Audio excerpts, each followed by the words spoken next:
Hello, everybody. This is Gerald Celente, and once again, we are honored today to have with us a man of men, someone who knows the Constitution and the Bill of Rights like nobody else that I know. And if you could find anybody that knows it better than Judge Andrew Napolitano, please let me know.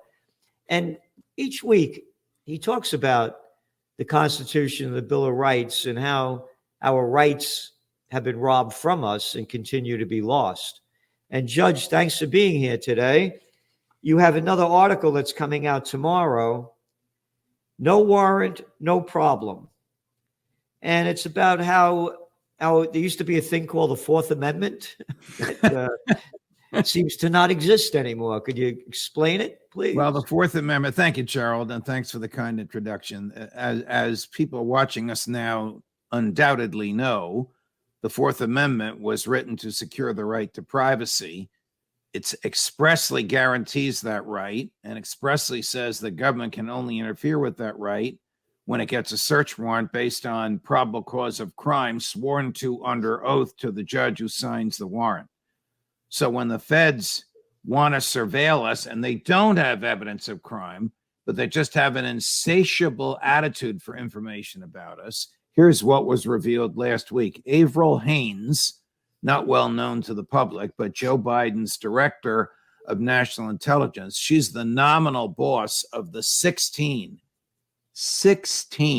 federal spying agencies that the government acknowledges, delivered a report to the Senate in which she revealed that her agencies regularly purchase data about us from the entities with which we are unwitting custodians. As an example, they want to know where I drove my truck in the past 2 weeks. They will go to General Motors and say, there's a computer chip in Judge Napolitano's truck. Download the computer chip and send us a bill. And General Motors will say, well, he voluntarily drove the truck. He's voluntarily telling us where the truck is going. So yeah, we'll give you that information. That is doing indirectly by buying it from a private entity what they could never do directly, getting a search warrant because they have no evidence of crime. So they do this in massive numbers. It's massive warrantless spying, from the manufacturer of your motor vehicle to your computer telecom, to your bank, to anybody else that has records about you. And she revealed it. Did anybody in the Congress complain? One senator, a hard lefty, who's very good on civil liberties. He's terrific on civil liberties and privacy. Senator Ron Wyden, the only one who complained. They should strip from the budgets of these intelligence agencies all funds to do this. They should fire and have prosecuted anybody who does this. It is a blatant violation of their oaths to uphold, protect, and defend the Constitution.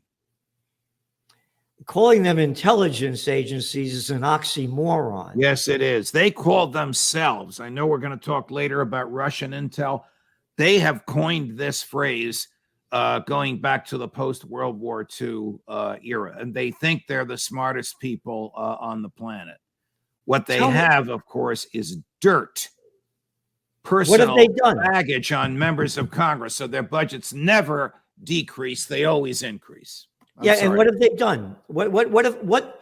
Tell me what great things these so-called intelligence agencies have accomplished. Oh, what did they do on 9/11? They were asleep at the switch when the country was attacked.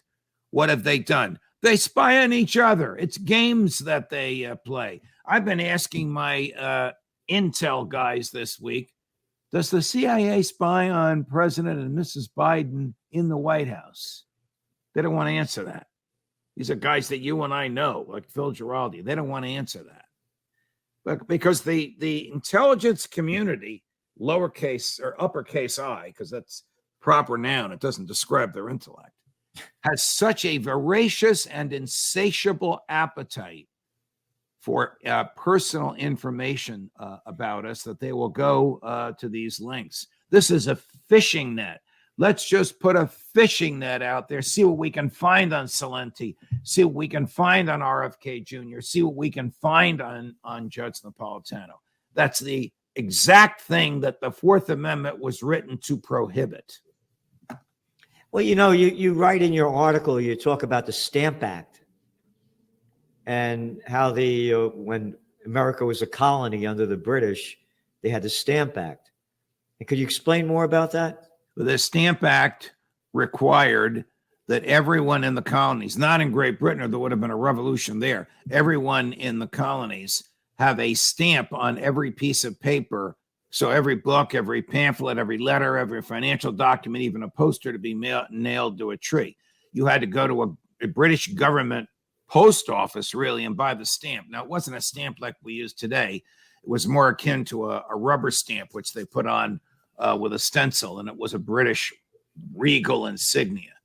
So the issue is, how did the British government 3,000 miles away know if their colonists were complying with the Stamp Act?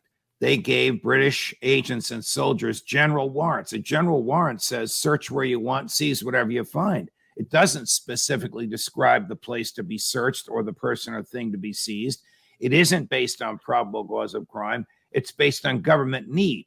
What the hell kind of a standard is government need? Whatever the government wants, it'll claim it needs. The government wanted to get into the homes of the colonists under the pretext of looking for the stamps. What were they really looking for?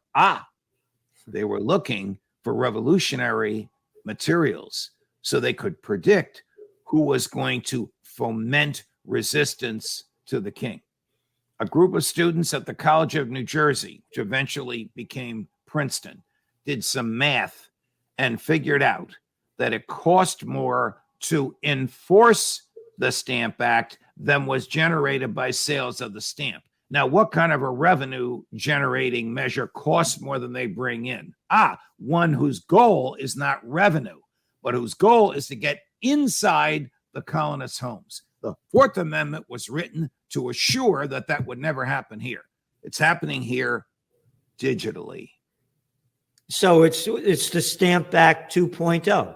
Yes, I didn't think of it that way. I could very well have entitled the piece the Stamp Act 2.0. You're exactly correct.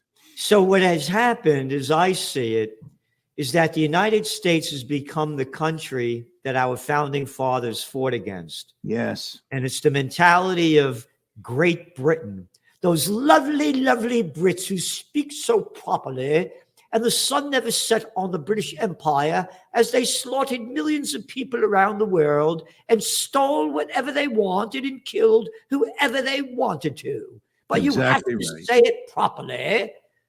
And that's become America. What's your Yes. favorite war? You like the Vietnam War? No, I like the Iraq War. I like the second Iraq War better than the first Iraq War. I like the Afghan War. How about the Libyan War? Hey, about that Yugoslavian War? What Yugoslavian War? Oh, you mean when NATO, under Bill Clinton, attacked Yugoslavia and destroyed the place? Oh, forget that. Don't even talk about that. Oh, how about Assad has to go? Oh, we only killed, about 700,000 Syrian people have died since Barack Obama said Assad has to go. We become the country that our founding fathers have fought against. They've robbed us of our rights every week. Every week, you are writing about how they've robbed our constitutional rights. So when Jefferson and company coined the phrase taxation without representation is tyranny, do you know what the highest tax rate was collectively, because it wasn't on income, imposed by the Brits on the colonists? No. 3%.